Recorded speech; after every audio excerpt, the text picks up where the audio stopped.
Mr. Speaker, the President of the United States. Like many American presidents in the last year of their first term, President Joe Biden delivered his State of the Union address with a key goal in mind: to convince the American people he deserves 4 more years. Tonight, we can proudly say the state of our union is strong and getting stronger. He addressed voters' concerns about his age and mental acuity, turning it into an attack against former President Donald Trump, the presumptive Republican nominee he's likely to face in the November election. The issue facing our nation isn't how old we are, it's how old our ideas. Hate, anger, revenge, retribution are the oldest of ideas. But you can't lead America with ancient ideas. While it's not technically a campaign speech, Biden had a clear message to voters. Trump is a dire threat to democracy. The president invoked the January 6, 2021 storming of the U.S. Capitol by Trump supporters seeking to overturn Biden's victory in the 2020 election. My predecessor and some of you here seek to bury the truth about January 6th. I will not do that.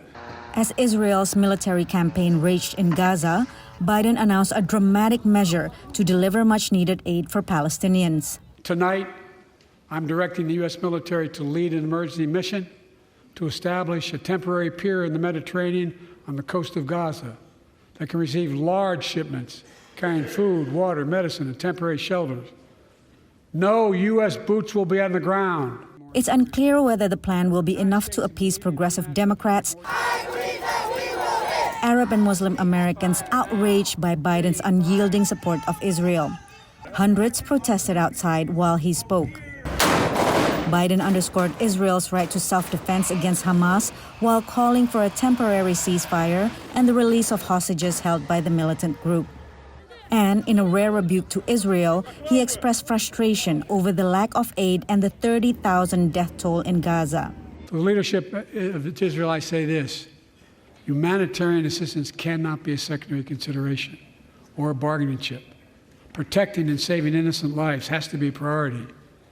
As we look to the future, the only real solution to the situation is a two-state solution over time. Biden's foreign policy goals have been overshadowed by House Republicans' obstruction of a Senate-approved $95 billion foreign aid package to help Ukraine in its fight against Russia.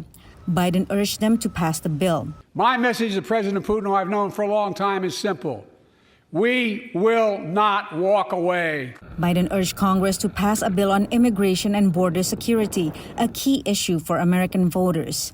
He laid the blame for the deadlock on Republicans and Trump, accusing them of exploiting the border as a political issue. We can fight about fixing the border, or we can fix it. I'm ready to fix it.